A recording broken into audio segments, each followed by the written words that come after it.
चलो जी खैर बहुत मेहरबानी शुक्रिया बरादरान साहब सारिਆਂ ਦਾ और बिलखसूस मलिक साहब जिन्हों के खसूसी तावन के नाल बहुत शुक्रिया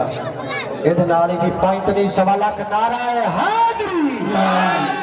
खैर आउन जी साडी दुआ है अल्लाह दी जान पाक सदका मुहम्मद वाले मुहम्मद दा इन्हां खुशियां दी घड़ियां नूं अपनी रहमतां दे साए दे विच मंजिले मकसूद ते पहुंचा